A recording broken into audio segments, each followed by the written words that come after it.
sungguh-sungguh peduli akan sesama manusia. Di dalam Filipi 2 ayat 4 dikatakan, dan janganlah tiap-tiap orang memperhatikan kepentingannya sendiri, tetapi kepentingan orang lain juga. Saudara sekalian, sekali lagi, Filipi 2 ayat 4 berkata, janganlah tiap-tiap orang memperhatikan kepentingannya sendiri, tetapi kepentingan orang lain juga. Saudara sekalian, ada sebuah cerita yang menarik. Manusia selalu cenderung mementingkan diri sendiri. Seorang filosof pernah berkata, yang utama adalah perhatikanlah dirimu sendiri, sebab jika seseorang tidak memperhatikan dirinya sendiri, siapa lagi yang akan memperhatikannya? Ada seorang yang sedang belajar mengemudikan mobil di luar kota. Dalam waktu 1 jam saja ia telah dapat menguasai kemudi dan menjalankan mobil ke depan dan mundur ke belakang dengan mahir. Penguasaan gigi Versnelling pun semakin lancar. Nah, pelatihnya berkata, cukup, sekarang kita akan masuk ke kota. Kemudian dia mulai menjalankan mobilnya di tengah keramaian kota. Nah, tapi baru beberapa menit si pengemudi ini menjalankan mobilnya, lalu dia menepi dan dia berhenti di pinggir jalan raya. Saudara sekalian, pelatihnya berkata, ada apa? Maka jawabnya, jika semua mobil-mobil di sekitar ini tidak ada, pasti mudah mengendarai mobil di jalan ini, keluh pemuda yang baru belajar mobil tadi. Ya, memang kita mudah menjadi kesal karena keadaan di sekitar kita dan merasa terganggu dengan kehadiran orang lain, dengan kebutuhan orang lain. Apakah kita tidak demikian?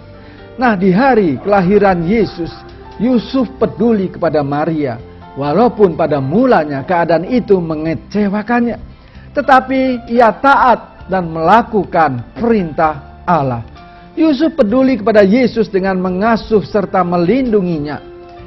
Kalau kita juga mempedulikan sesama kita manusia, Natal akan menjadi milik kita. Kita berkenan di hati Allah. Teladan yang ketiga, teladan yang terakhir dari Yusuf yang akan saya bahas hari ini adalah kita belajar memberi apapun yang dapat kita berikan. Saudara, Yusuf tidak membayangkan bahwa sesudah Yesus lahir, ia akan membawa Maria dan bayi Yesus ke tanah Mesir. Yusuf tidak tahu ia akan berpisah dengan keluarganya yang berada di tempat tinggalnya untuk waktu yang cukup lama. Yusuf harus meninggalkan semua pekerjaannya sebagai tukang kayu untuk waktu yang cukup lama, dan ini berarti income-nya berkurang. Akan tetapi Yusuf rela memberikan harga dirinya. Yusuf rela memberikan waktunya, finansialnya dengan sukacita kepada Kristus Yesus. Apapun yang Allah minta, Yusuf berikan. Inilah arti Natal yang sebenarnya bagi saudara dan saya. Ketika Allah memberikan kepada manusia anak satu-satunya yang dikasihinya, terjadilah Natal. Mengapa Allah memberi? Karena Ia mengasihi. Hadiah atau pemberian terbesar adalah kasih-Nya. Maukah kita membalas kasih-Nya dengan memberikan hidup kita kepada Dia? Apakah kita sudah memberi yang terbaik bagi Allah? Bagaimana sikap kita menghadapi tantangan hidup yang bertubi-tubi, baik dari segi finansial, hubungan rumah tangga, dan sesama? Apakah semangat memberi di hari Natal ini sudah menjadi milik kita, sudah menjadi bahagian kita? Berilah, maka kamu akan diberi. Demikian firman Tuhan. Ada kisah yang menarik dari seorang laki-laki kaya yang telah kehilangan istri dan anak mereka yang sangat dicintainya. Saudara, orang tua ini menggaji seorang perawat tua di masa tuanya karena sudah tidak ada lagi familinya, bahkan handetolannya, karena ia begitu sedih kehilangan orang-orang yang dicintainya. Akhirnya ia pun meninggal juga. Tidak ada surat wasiat yang ditemukan, karena itu pemerintah setempat mengambil semua harta miliknya dan rumahnya ditawarkan untuk dijual. Semua barang sudah terjual, namun tak seorang pun yang menginginkan foto yang sudah usang yang tergantung di dinding rumahnya. Perawat yang tua tadi tidak memiliki uang banyak. dan hanya ingin membeli foto itu untuk kenang-kenangan, yaitu foto anak kedua orang tua dan anaknya yang sudah tiada, orang yang sangat dia kasihi dan diasuhnya. Ia membawa foto itu pulang dan hendak membersihkan kacanya. Ketika ia membersihkan dan membuka bingkai-bingkainya, tiba-tiba ada selembar surat yang jatuh. Dan setelah dibaca, ternyata adalah surat wasiat yang menyatakan seluruh kekayaannya harus diberikan kepada orang yang mengasihi anaknya sungguh-sungguh, yakni orang yang membeli foto anak itu. Nah saudara, warisan surga dan kekayaan Allah yang tak habis-habisnya akan menjadi milik saudara dan saya, akan menjadi milik kita semua, manakala kita mengasihi Tuhan Yesus Kristus dengan sungguh-sungguh.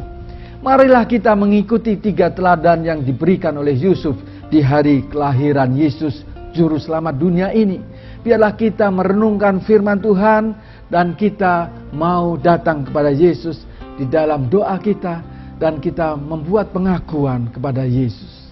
Amin. Mari kita berdoa. Terima kasih Bapa di surga, firman Tuhan sudah kami dengarkan. Biarlah setiap kata-kata dari firman ini sungguh-sungguh kami jalankan di dalam kehidupan kami sehari lepas sehari. Kami berdoa Tuhan, biar kami menteladani Yusuf.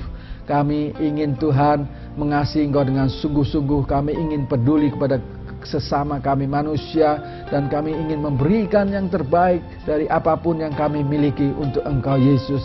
Terpujilah namamu Bapa di surga. Ampuni kami kalau selama ini kami belum menjalankan kebenaran firman-Mu. Engkau ubahkan hati kami, Engkau perbaharui kami. Di dalam nama Yesus kami mengucap syukur hari ini. Amin.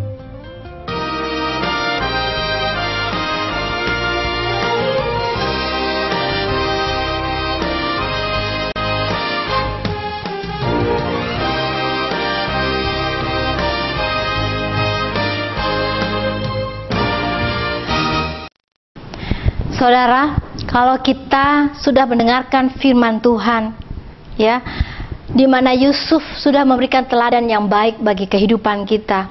Saudara, Yusuf telah rela berkorban untuk kedatangan Yesus Kristus di muka bumi ini. Tidak banyak kaum pria yang mau melakukan itu, dan mustahil untuk orang-orang yang lain, tetapi dia telah mengambil jalan itu untuk apa? Untuk saudara dan saya. Sehingga apa? Sehingga rencana Allah dapat terjadi di muka bumi ini. Saudara yang saya kasihi, biarlah kehidupan kita di hari Natal seperti ini ada suatu pembaharuan. Kita tidak menjadi seorang yang egois, tidak mempunyai belas kasihan kepada orang lain, tetapi Allah menginginkan kepada kita agar kita dapat memberi belas kasihan kepada orang lain. Dan hari ini ada nomor telepon yang kami sediakan untuk saudara, yaitu di 509.000. Silakan saudara menghubungi apabila saudara ingin mendapatkan pelayanan doa dari kami. Sampai kita jumpa lagi minggu depan. Tuhan Yesus memberkati kita semuanya. Amin.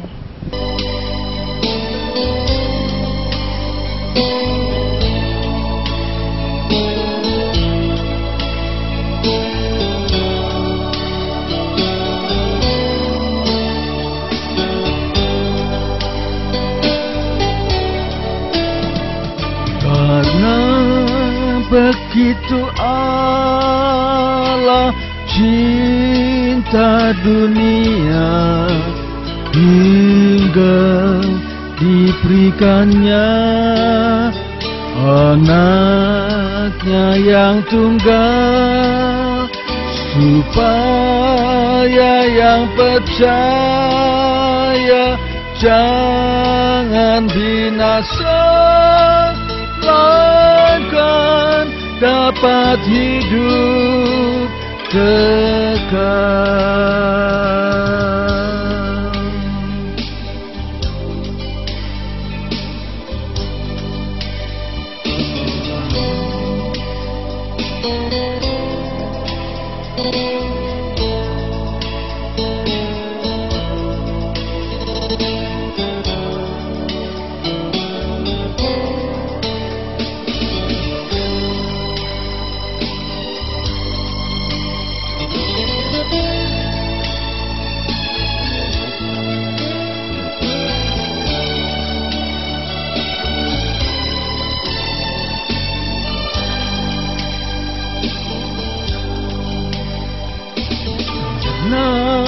Begitu Allah cinta dunia, hingga diberikannya